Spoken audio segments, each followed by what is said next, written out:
একবার রাজামশাই জানার আগ্রহ জাগলো যে ঘরে কার কথা চলে, স্বামীর কথা নাকি স্ত্রীর কথায় তার ঘরটা পরিচালিত হয়। তো রাজ্যে ঘোষণা দিয়ে হলো, যার ঘরে স্ত্রীর কথা চলে তারা যেন এসে একটা করে আপেল নিয়ে যায়, আর যার ঘরে স্বামীর কথা চলে তারা এসে একটা করে ঘোড়া নিয়ে যাবেন। তো সকাল থেকে শুরু হলো প্রজাদের আনাগোনা, সবাই এসে এসে একটা করে আপেল নিয়ে যাচ্ছে, কেউ আর ঘোড়া নিচ্ছে না। এরকম করতে করতে প্রায় বিকেল গড়িয়ে সন্ধে হওয়ার উপক্রম, সবাই শুধু আপেলই নিচ্ছে। তো রাজামশাই খুব আশাহত হলো, রাজ্যে কি এমন পুরুষ নেই যার কথায় তার ঘরটা চলে। অতঃপর এমন সময় দেখতেছে যে একজন হৃষ্টপুষ্ট দেহের অধিকারী, বিশাল গোফওয়ালা একজন সুস্বাস্থ্যবান পুরুষ মানুষ আসতেছে। এসে বলতেছে যে রাজামশাই, আমার ঘরে আমার কথাই চলে, অতএব আপনি আমাকে একটা ঘোড়া দিন।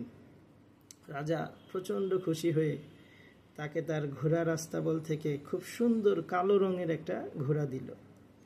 তো রাজা স্বস্তির হাসি দিয়ে তার মন্ত্রী পরিষদকে বলতেছে, যাক, অন্তত একজন হলেও এই রাজ্যে পুরুষ মানুষ আছে। কিন্তু সেই আশাটাও ভঙ্গ হলো। কিছুক্ষণ পর সেই হৃষ্টপুষ্ট সুস্বাস্থ্যবান লোকটি তার সেই কালো রঙের ঘোড়াটা নিয়ে আসছে, এসে বলতেছে যে রাজামশাই, আমার ঘরে কালো রঙের ঘোড়াটি পছন্দ করতেছে না, তাই আমাকে এটি বদলে সাদা রঙের ঘোড়া দিন। রাজা ভীষণ ক্ষিপ্ত হলো, বেটা, ভাবছিলাম তুই পুরুষ, তোরও তো একই অবস্থা, তুই ঘোড়াটা রাখ, তুই গিয়ে একটা আপেল নিয়ে চলে যা। রাজা আশাহত হইল, রাজ্যে কি তাহলে আসলেই কোনো পুরুষ মানুষ নাই? অতঃপর মন্ত্রী বলতেছে যে রাজামশাই, আপনি সবাইকে একটা আপেলের বদলে 5 কেজি চালও তো দিতে পারতেন, যেটা তার ঘরে আরো বেশি কাজে আসতো।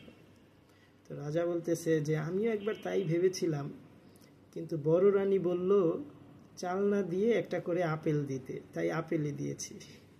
মন্ত্রী হাসতে হাসতে বলল, রাজামশাই, তাহলে আপনার ঘরেও তো একই অবস্থা, আপনিও একটা আপেল নিয়ে যান। তো রাজার মাথায় হঠাৎ করে প্রশ্ন আসলো, আচ্ছা মন্ত্রী মশাই, আপনি এই কথাটা আগে না বলে এই সন্ধেবেলায় কেন বললেন? আগে বললে তো একটা ব্যবস্থা নেওয়া যেত, যে আপেলের বদলে চাল দিতাম। মন্ত্রীও তখন লাজুক হেসে বলতেছে, রাজামশাই, আমার স্ত্রী মাত্রই বলেছে, যাও রাজামশাইকে বলে আসো যেন পরের বার আপেল না দিয়ে চাল দিয়ে দেয়। এবার রাজা তো হাসতে হাসতে খুন, সে মন্ত্রীকে বলতেছে, তা মন্ত্রী মশাই, আপেল কি আপনি এখন নিবেন না বাসায় পৌঁছে দিব?